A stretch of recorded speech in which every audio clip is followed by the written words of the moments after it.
కాళేశ్వరం ఎత్తిపోతలోని మేడిగడ్డ, అన్నారం, సుందిళ్ల బ్యారేజ్లపై న్యాయ విచారణ నిర్వహిస్తున్న జస్టిస్ పీసీ ఘోష్ కమిషన్ ఎదుట నీటిపారుదల శాఖ మాజీ మంత్రి ఎమ్మెల్యే తన్నీరు హరీష్ రావు నేడు హాజరు కానున్నారు. హైదరాబాద్లోని బీఆర్కే భవన్లో ఉన్న కాళేశ్వరం న్యాయ విచారణ కమిషన్ ముందుకు ఉదయం 11 గంటలకు హరీష్ రావు రానున్నారు. ఇక మేడిగడ్డ బ్యారేజ్ పియర్స్ కుంగిన, అన్నారం, సుందిళ్ల బ్యారేజ్లో బొంగలు బయటపడిన నేపథ్యంలో రాష్ట్ర ప్రభుత్వం గత ఏడాది విచారణ కమిషన్ నియమించింది.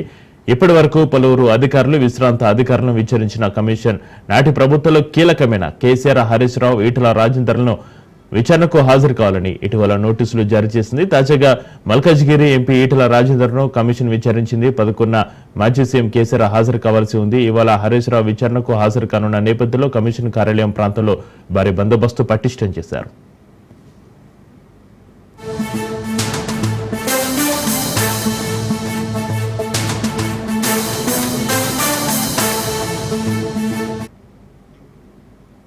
ఇదే అంశానికి సంబంధించి మరింత సమాచారాన్ని మా ప్రతినిధి సైదులు ఫోన్లలో అందిస్తారు. సైదులు, కాళేశ్వరం ఎత్తిపోతలోని మేడిగడ్డ, అన్నారం, సుందిళ్ల బ్యారేజ్లపై న్యాయ విచారణ నిర్వహిస్తున్న జస్టిస్ పీసీ ఘోష్ నీటిపారుదల శాఖ మాజీ మంత్రి ఎమ్మెల్యే తన్నీరు హరీష్ రావు నేడు హాజరు కానున్నారు. దీని సంబంధించి మీ దగ్గర ఉన్న అప్డేట్స్ ఏంటి?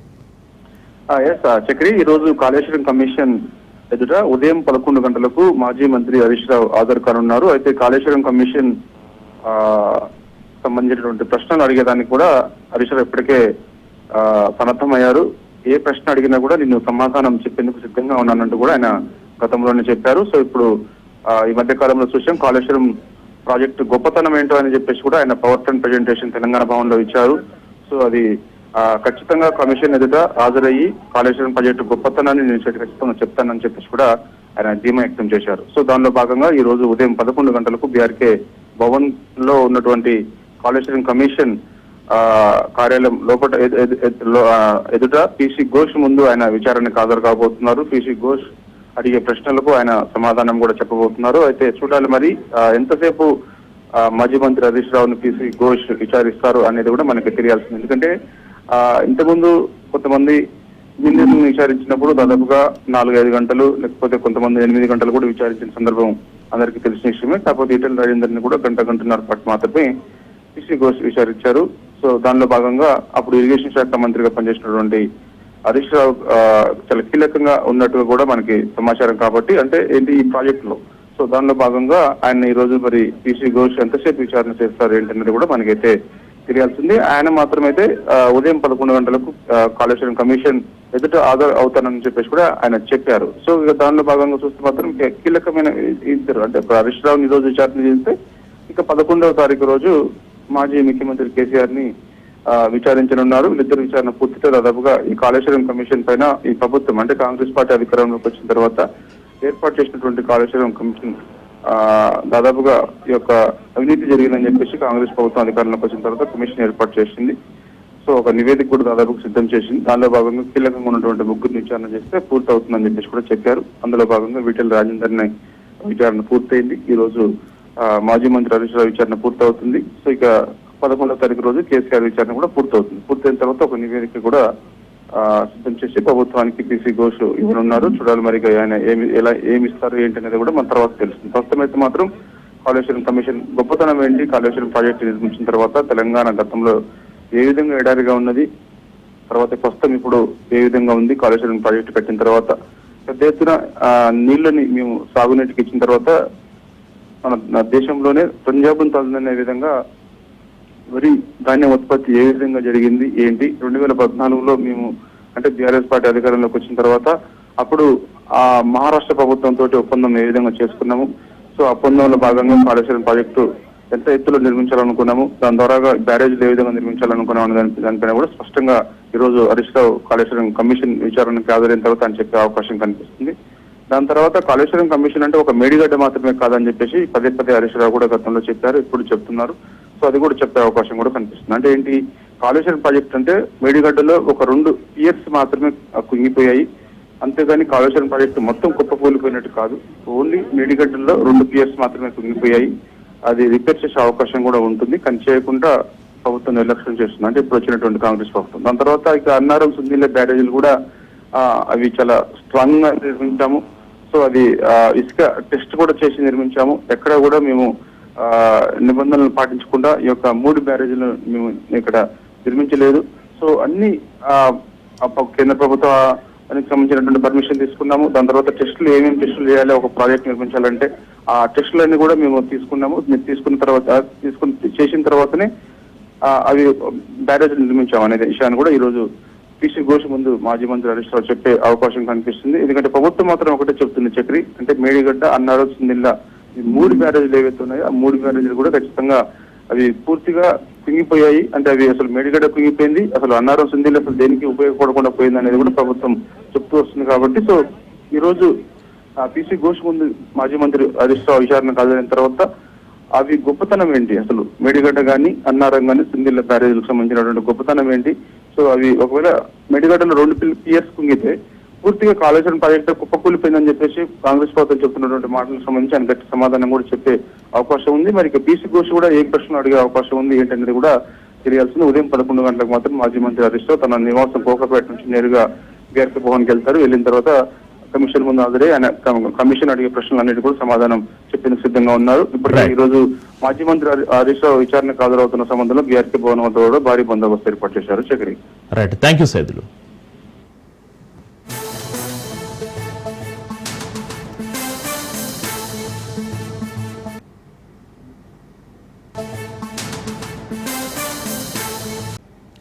యాభై ఏళ్ల చరిత్ర ఉన్న సత్తుపల్లి బండి శోభనాచలం జూనియర్ కాలేజ్ ఇప్పుడు విద్యార్థుల అడ్మిషన్లు లేక వెలవెలబోతోంది. ఈ కళాశాలలో చదివిన ఎంతో మంది గొప్ప గొప్ప స్థానాల్లో ఉన్నారు. ప్రభుత్వాలు మారుతున్న బండి శోభనాచలం జూనియర్ కాలేజ్ భవితవ్యం మారడం లేదు. ఒకప్పటి వైభవాన్ని జ్ఞాపకాలుగా కనిపించి శిథిలావస్థకు చేరింది. చెక్క బల్లాలు, పగిలిపోయిన రూఫ్, ఒకప్పటి తరగతి గదుల నేమ్ బోర్డులు దర్శనమిస్తున్నాయి. విద్యార్థులతో కలకల్లాడిన జూనియర్ కాలేజ్ దుస్థితిపై రాజ్ న్యూస్ అందిస్తున్న ప్రత్యేక కథనం.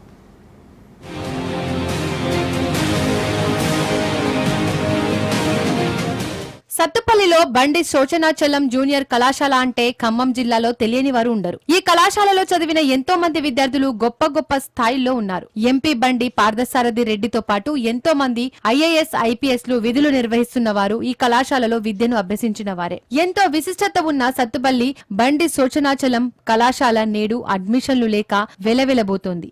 రాజకీయ నాయకులు వస్తున్నారు, హామీలు ఇస్తున్నారు, వెళ్తున్నారు. కళాశాల అభివృద్ధి పనులు మాత్రం అడుగు ముందుకు సాగడం లేదు. ఈ కళాశాల డెవలప్మెంట్ కి ప్రభుత్వం నిధులు కేటాయించడం లేదు. ఎవరు పట్టించుకున్న దాఖలాలు కనిపించడం లేదు. అసలు ఈ కళాశాల పూర్వ వైభవాన్ని కోల్పోవడానికి కారణమేంటి?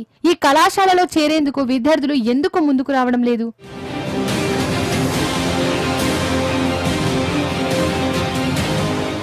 సత్తుపల్లిలోని బండి శోచనాచలం జూనియర్ కళాశాల 1970 అప్పటి సీఎం జలగం వెంగళరావు హయాంలో నిర్మాణం జరిగింది. ఖమ్మం తర్వాత జూనియర్ కళాశాల ఉన్న పట్టణం సత్తుపల్లి మాత్రమే. ఒకప్పుడు ఈ కళాశాలలో అడ్మిషన్లకు తీవ్ర పోటీ ఉండేది. అడ్మిషన్లు ఫుల్ అయిపోయాయి అంటూ హౌస్ ఫుల్ బోర్డులు పెట్టేవాళ్లు. నేడు ఆ పరిస్థితులు రివర్స్ అయ్యాయి. 1970లో రేకుల షెడ్ నిర్మాణంలో కళాశాలలు ప్రారంభించారు. ఆనాడు నిర్మాణం చేపట్టిన రేకుల షెడ్లే నేటికి దర్శనమిస్తున్నాయి. నిన్న మొన్నటి వరకు శిథిలావస్థకు చేరిన తరగతి గదుల్లోనే విద్యాబోధన జరిగింది. నేడు అవి పూర్తి స్థాయిలో శిథిలావస్థకు చేరాయి. ఉన్న ఒక్క బిల్డింగ్ విద్యార్థులకు సరిపడా లేదు. ఈ ఒక్క కారణంగానే ఈ కళాశాలలో విద్యార్థులు అడ్మిషన్లు తీసుకునేందుకు వెనకాడుతున్నారు. దీనికి తోడు గత బీఆర్ఎస్ ప్రభుత్వ సమయంలో ఈ ప్రభుత్వ జూనియర్ కళాశాలను పట్టించుకున్న దాఖలాలు లేవు.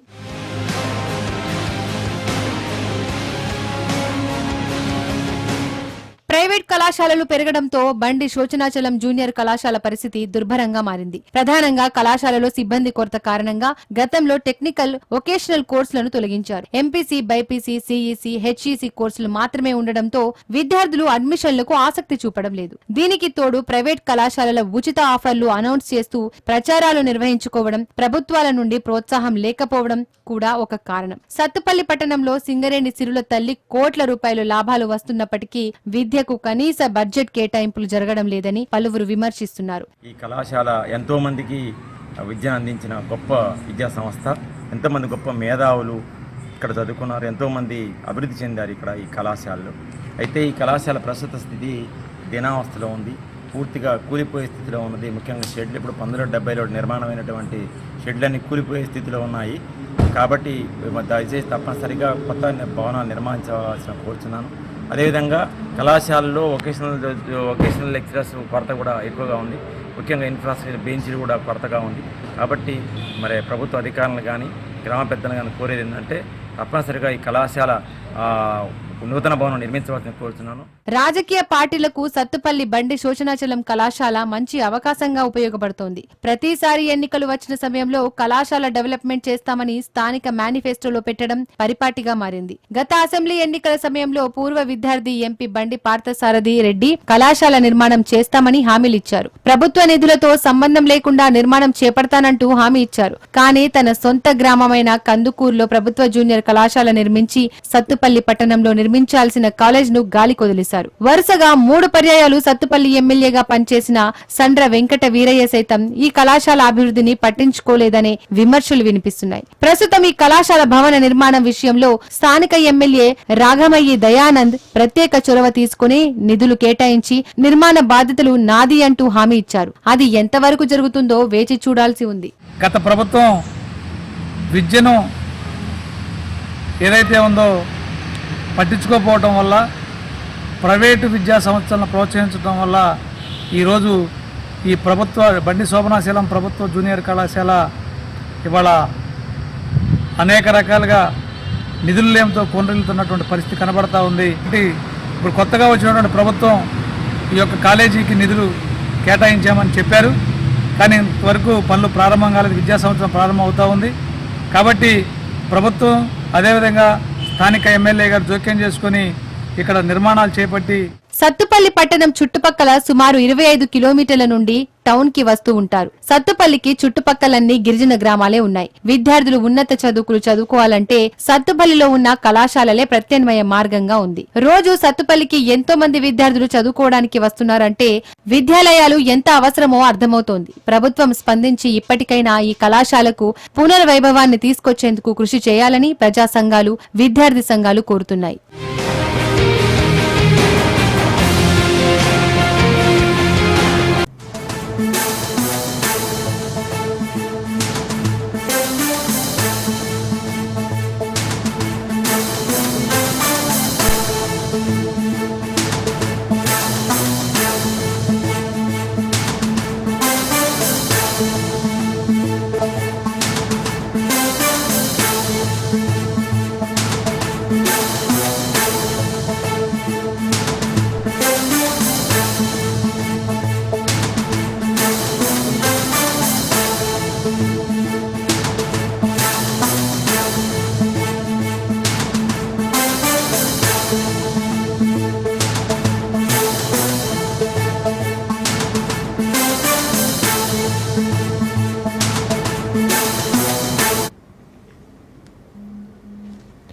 ఫోన్ ట్యాపింగ్ కేసులో A1 గా ఉన్న ప్రభాకర్ రావు హైదరాబాద్ కు చేరుకున్నాడు. గతంలో SIB అధిపతిగా పనిచేసిన ప్రభాకర్ రావు ఫోన్ ట్యాపింగ్ ఆరోపణలతో అమెరికాకు పరారయ్యారు. అరెస్టు నుంచి సుప్రీంకోర్టు రక్షణ కల్పించడంతో ఆయన భారత్ కు వచ్చారు. సుప్రీంకోర్టు ఆదేశాలతో ప్రభాకర్ రావు హైదరాబాద్ కు వచ్చారు. నేడు సిటీ విచారణకు ప్రభాకర్ రావు హాజరు కానున్నారు.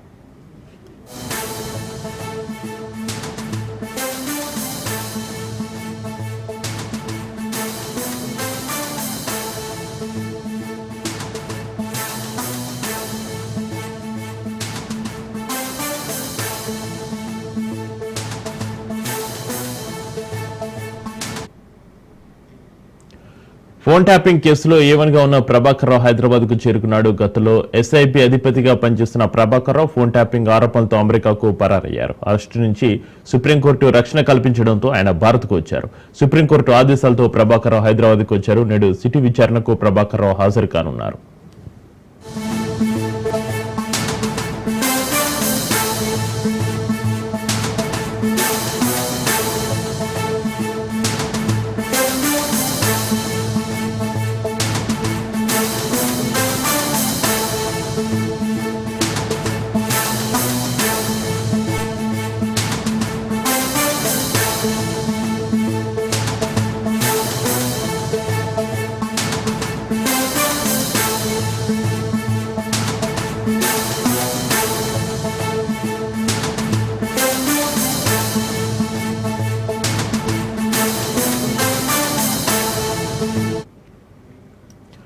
ఫోన్ ట్యాపింగ్ కేసులో A1 గా ఉన్న ప్రభాకర్ రావు హైదరాబాద్ కు చేరుకున్నాడు. గతంలో SIP అధిపతిగా పనిచేస్తున్న ప్రభాకర్ రావు ఫోన్ ట్యాపింగ్ ఆరోపణలతో అమెరికాకు పరారయ్యారు. అరెస్ట్ నుంచి సుప్రీంకోర్టు రక్షణ కల్పించడంతో ఆయన భారత్కు వచ్చారు. సుప్రీంకోర్టు ఆదేశాలతో ప్రభాకర్ రావు హైదరాబాద్ కు తిరిగి వచ్చారు.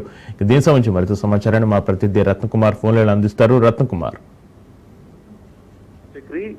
ఎట్టకేలకు ఫోన్ ట్యాపింగ్ కేసులో ప్రధాన నిందితుడిగా ఉన్న SIP మాజీ చీఫ్ ప్రభాకర్ రావు ఇండియా చేరుకున్నారు. నిన్న రాత్రి 11:30 ప్రాంతంలో ఆయన శంషాబాద్ ఎయిర్పోర్ట్ నుంచి బయటకు వచ్చారు. అయితే నిన్న అనేక నాటకీయ పరిణామాలు అనేవి శంషాబాద్ ఎయిర్పోర్ట్ లో చోటు చేసుకున్నాయి. ఎందుకంటే ఎప్పుడైతే ఆయన ఎయిర్పోర్ట్ లో అమెరికా నుంచి శంషాబాద్ ఎయిర్పోర్ట్ కు చేరుకున్న అనంతరం అక్కడ దాదాపు కొన్ని గంటల పాటు శంషాబాద్ ఎయిర్పోర్ట్ లోనే ప్రభాకర్ రావును అధికారులు హోల్డ్ చేసినటువంటి పరిస్థితి. ఎందుకంటే గతంలో ఆయన మీద రెడ్ కార్నర్ నోటీసులు ఉన్నాయి. అలాగే ఇమ్మిగ్రేషన్ పరమైనటువంటి వ్యవహారాలన్నీ కూడా పూర్తవడానికి చాలా సమయం పట్టింది. సో వీటన్నిటిని పూర్తి చేసుకున్న అనంతరం వాస్తవానికి ఆయన 8 గంటల ప్రాంతంలోనే ఫ్లైట్ దిగాడు. కానీ ఈ కార్యక్రమాలన్నీ కూడా పూర్తయ్యే సమయానికి వాస్తవానికి 1 గంట సేపట్లోనే ఇమ్మిగ్రేషన్ పరమైనటువంటి ఇంతకు ముందు ఏ నిందితులు ఇతర దేశాల నుంచి ఇండియాకు వచ్చినప్పటికీ కూడా ఇమిగ్రేషన్ పరమైనటువంటి కార్యకలాపాలను పూర్తి చేసుకోవడం కోసం గంట సమయం మాత్రమే పట్టేది. కానీ ప్రభాకర్ రావు విషయంలో మాత్రం దాదాపు 3 గంటల పాటు, ఎందుకంటే అతని మీద లుక్అవుట్ నోటీసులు, రెడ్ కార్నర్ నోటీసులు ఇవన్నీ సెంట్రల్ వరకు కూడా అతనికి సంబంధించినటువంటి వ్యవహారాలు అనేవి చేరుకున్నాయి. కాబట్టి వీటన్నిటి మీద శంషాబాద్ లోనే ఎయిర్పోర్ట్ కు సంబంధించినటువంటి పోలీసులు అధికారులు అందరూ కూడా ఆరా తీయడం జరిగింది. ఆరా తీసిన అనంతరం ఆ ప్రాసెస్ అంతా కూడా కంప్లీట్ చేశారు. ఎప్పుడైతే అమెరికా నుంచి ఇండియా శంషాబాద్ ఎయిర్పోర్ట్ కు ప్రభాకర్ రావు చేరుకున్న విషయం తెలిసిన తర్వాత ఇంటెలిజెన్స్ అధికారులు శంషాబాద్ ఎయిర్పోర్ట్ కు చేరుకొని అక్కడ ఇమిగ్రేషన్ ప్రాసెస్ అంతా కూడా పూర్తయిన అనంతరం వెంటనే ప్రభాకర్ రావును అదుపులోకి తీసుకున్నారు. అయితే రాత్రి మనకు అందుతున్నటువంటి సమాచారాన్ని బట్టి ప్రభాకర్ రావు ఆయన యొక్క కారులోనే తన ఇంటికి వెళ్ళిపోయారు. ఇంటికి వెళ్ళిపోయి ఇవాళ ఉదయం విచారణకు హాజరు కాబోతున్నట్లు తెలుస్తోంది. అంటే ఇక మరికొద్ది సేపట్లోనే ప్రభాకర్ రావు పోలీసులు ఎదుట ఫోన్ ట్యాపింగ్ కేసు దర్యాప్తు బృందం ఎదుట విచారణకు హాజరు కాబోతున్నారు. అయితే రాత్రి ఎయిర్పోర్ట్ నుంచి బయటకు వచ్చిన తర్వాత కొంత బౌన్సర్లతో హంగామా చేయించారు SIB మాజీ చీఫ్ ప్రభాకర్ రావు. దాదాపు 70 మంది బౌన్సర్లను ఏర్పాటు చేసుకొని అక్కడకు వచ్చినటువంటి మీడియా ప్రతినిధుల మీద కూడా దాడి చేయడం జరిగింది. ఇష్టానుసారంగా దాడి చేసి కొంతమంది మీడియా ప్రతినిధులను కూడా గాయపరిచారు. సో ఎప్పుడైతే బయటికి రావడం శంషాబాద్ ఎయిర్పోర్ట్ నుంచి ప్రభాకర్ రావు బయటకు వచ్చారో ఫోన్ ట్యాపింగ్ కేసుకు సంబంధించినటువంటి వివరాలను మీడియా ప్రతినిధులు అడిగేటువంటి ప్రయత్నం చేశారు. కానీ ప్రభాకర్ రావు ఎటువంటి సమాధానం ఇవ్వకపోగా మీడియా ప్రతినిధులు ఎప్పుడైతే ప్రభాకర్ రావు దగ్గరకు చేరుకుంటారన్నటువంటి విషయాన్ని గమనించినటువంటి అక్కడ ఉన్నటువంటి దాదాపు 70 మంది వరకు బౌన్సర్లు ఒక్కసారిగా మీడియా మీద దాడి చేసేందుకు ప్రయత్నాలు చేశారు. కొంతమంది మీడియా ప్రతినిధులు సైతం గాయపరిచారు. ఈ యొక్క అనేక నాటకీయ పరిణామాల అనంతరం ప్రభాకర్ రావు తన కారులోనే ఇంటికి వెళ్ళిపోయారు. మరికొద్ది సేపట్లోనే ప్రభాకర్ రావు ఫోన్ ట్యాపింగ్ కేసులో జూబ్లీ హిల్స్ పోలీస్ స్టేషన్ లోనే స్పెషల్ ఇన్వెస్టిగేషన్ టీం అనేది దర్యాప్తును ప్రారంభిస్తుంది. కాబట్టి కొంతకాలం నుంచి అక్కడ ఇన్వెస్టిగేషన్ చేస్తున్నారు. కాబట్టి పోలీస్ స్టేషన్ వేదికగానే జరగబోతున్నటువంటి యొక్క ఫోన్ ట్యాపింగ్ కేసు విచారణలో ప్రభాకర్ రావు పాల్గొనబోతున్నట్లు కూడా మనకు సమాచారం అందుతోంది. ఇక ఫోన్ ట్యాపింగ్ కేసు విషయానికి వచ్చినట్లయితే ఇప్పటికే A1 గా ఉన్నాడు ప్రధాన నిందితుడిగా. ఈ కేసులో ప్రాథమికంగా పూర్తి డీటెయిల్స్ ఫోన్ ట్యాపింగ్ కు సంబంధించి ఎవరెవరు ఫోన్లు ట్యాప్ చేశారు, ఎందుకు ఫోన్లు ట్యాప్ చేశారు అనేటువంటి విషయాలనేవి కూడా ప్రభాకర్ రావే చాలా కీ రోల్ పోషించాడు అనేది ఇప్పటి వరకు అరెస్ట్ అయినటువంటి వ్యక్తులు ఈ కేసులో చెప్పినటువంటి మాట. సో దాన్ని బట్టి ఇందులో అసలు వాస్తవాలు తెలియాలి అంటే ఫోన్ ట్యాపింగ్ కేసు అనేది విచారణలో ముందుకు వెళ్ళాలి. అనేక కీలక విషయాలు వెలుగులోకి రావాలంటే ఖచ్చితంగా ప్రభాకర్ రావును విచారిస్తేనే ఈ విషయాలన్నీ కూడా తెలుస్తాయనేటువంటి ఉద్దేశంలో భాగంగానే ఆయన కేసులో ప్రధాన నిందితుడిగా చేర్చి 14 నెలల క్రితం కేసు నమోదైన దగ్గర నుంచి ఇక ఇప్పటి వరకు కూడా ప్రభాకర్ ఆయన్ను పట్టుకొని విచారించేటువంటి ప్రయత్నాలు చేశారు. కానీ తను అప్పటి నుంచి తను అనారోగ్య పరిస్థితుల కారణంగా విదేశాల్లోనే ట్రీట్మెంట్ చేయించుకుంటున్నటువంటి రీజన్ చూపిస్తూ ఎన్నాళ్ళు ఇండియాకు రాకుండా తప్పించుకొని తిరుగుతూ మొత్తానికి అన్ని దారులు మూసుకుపోవడంతో వైపున కోర్టులు ఆయన యొక్క బెయిల్ పిటిషన్లను క్యాన్సిల్ చేశాయి. అలాగే అతనున్నటువంటి పాస్పోర్ట్లను రద్దు చేయడం జరిగింది. మరోవైపు లుకౌట్ నోటీసులు, రెడ్ కార్నర్ నోటీసులు జారీ చేశాయి. సో ఈ పరిస్థితులన్నిటి మధ్య ఇప్పుడు ఒక్కసారిగా పరిస్థితులు అనేవి కోర్టుల ద్వారా ఇబ్బందికరమైనటువంటి పరిస్థితులు ఎదురవడంతో Right. తప్పనిసరి పరిస్థితుల్లో ఇప్పుడు విచారణకు హాజరు కావాల్సి వచ్చింది. Right, thank you Ratnakumar.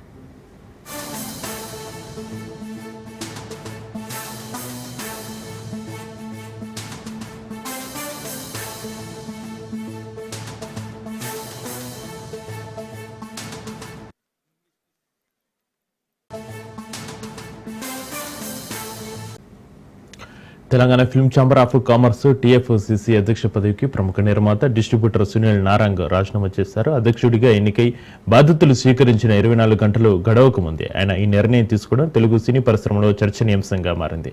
హైదరాబాద్లో జరిగిన సమావేశంలో టీఎఫ్సీసీ నూతన కార్యవర్గాన్ని ప్రకటించారు. ఎన్నికలో సునీల్ నారాంగ్ వరుసగా 3సారి అధ్యక్షుడిగా ఏకగ్రీవంగా ఎన్నికయ్యారు. కార్యదర్శిగా శ్రీధర్తో పాటు మరో 15 మంది కార్యవర్గ సభ్యులను ఎన్నుకున్నారు. థియేటర్ల విషయంలో తరచూ వినిపించే ఆ నలుగురు అనే ప్రస్తావనలో వాస్తవం లేదని, థియేటర్లు వాటి యజమానుల వద్దే ఉన్నాయని స్పష్టం చేశారు.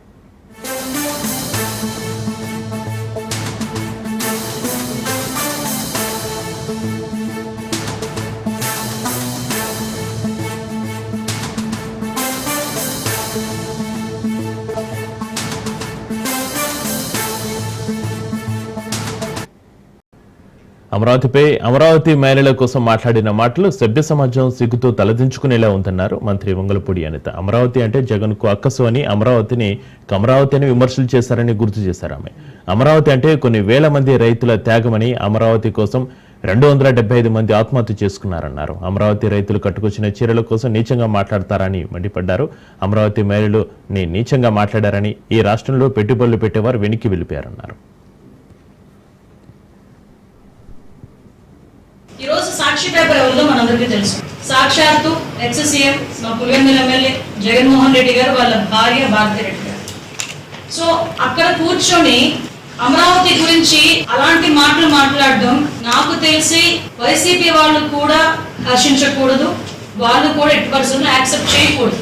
ఇంకొకటి ఏంటంటే, అమరావతి అంటేనే జగన్మోహన్ రెడ్డికి ఒక రకమైన ఎలాంటి అక్కసు అంటే 2019 డిసెంబర్ 17 సంథింగ్ ఆ డేట్ లోనే అమరావతి రాజధాని కాదు, అమరావతి 3 రాజధానులు చేస్తానని చెప్పి ఆ రోజు నుంచి కూడా విషంకర్ కి అమరావతి రైతుల మీద ఎంత దాష్టికాన్ని కొడిగట్టారో మీరు అందరూ చూశారు. చాలా మంది అమరావతి గురించి మాట్లాడేటప్పుడు ఆయన ఆ రోజు అదొక శ్మశానం అని మాట్లాడిన సందర్భాన్ని కూడా ఈ రోజు గుర్తు చేయాలి. అట్ ద సేమ్ టైం ఒకనొక సందర్భంలో కొంతమంది అది అమరావతి కాదు కమరావతి అని చెప్పి మాట్లాడే సందర్భాన్ని కూడా ఈ రోజు మీకు అంటే ఇది స్టెప్ బై స్టెప్. ఈ రోజు ఏదో అక్కసిగా బయటకు వచ్చి అమరావతి గురించి మాట్లాడే సందర్భాలు కాదు. ఆ రోజు నుంచి వాళ్ళ అధికారంలో ఉన్న దగ్గర నుంచి కూడా అమరావతి మీద ఒక అక్కసి వెళ్ళలేదు. ఆ అమరావతి ఈ రోజు మన రాజధాని అని ధైర్యంగా చిన్న పిల్లోడి దగ్గర నుంచి పెద్దవాళ్ళ వరకు చెప్పుకోగలుగుతున్నారంటే కొన్ని వేల మంది రైతుల తాలూకా త్యాగం అంటే. సుమారుగా 34,000 ఎకరాలు కావాలి అంటే ఒక పైసా ఆశించకుండా రాష్ట్ర రాజధాని గురించి మా భూములు మేము ఇస్తామని చెప్పి ముందుకొచ్చి, కేవలం చంద్రబాబు నాయుడు గారి మీద ఉన్న నమ్మకంతో ఆ రోజు ముందుకొచ్చి అంతమంది రైతులు ఆ రోజు రాజధానికి అందరూ కూడా భూములు ఇస్తే దాంట్లోని శాసనసభను ఏర్పాటు చేసి 2017లోనే అక్కడి నుంచి మన కార్యకాలం వాళ్ళని కొనసాగించిన పరిస్థితి మర్చిపోయారు ఆ రోజు. ఈ రోజు సాక్షి పేపర్ ఎవరిదో మనందరికీ తెలుసు. సాక్షాత్తు ఎక్స్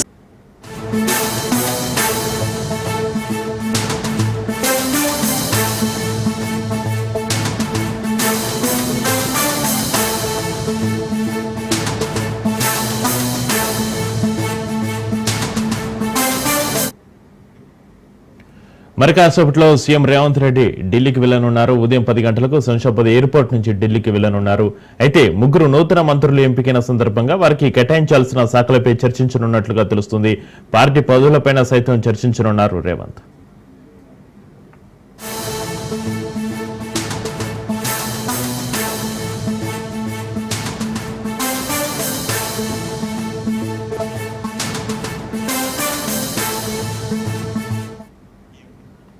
మరి కాసేపట్లో సీఎం రేవంత్ ఢిల్లీకి వెళ్లనున్నారు. ఉదయం 10 గంటలకు శంషాబాద్ ఎయిర్పోర్ట్ నుంచి ఢిల్లీకి వెళ్లనున్నారు. అయితే 3 నూతన మంత్రులు ఎంపికైన సందర్భంగా వారికి కేటాయించాల్సిన శాఖలపై చర్చించనున్నట్లుగా తెలుస్తుంది. పార్టీ పదవులపైన సైతం చర్చించనున్నారు రేవంత్.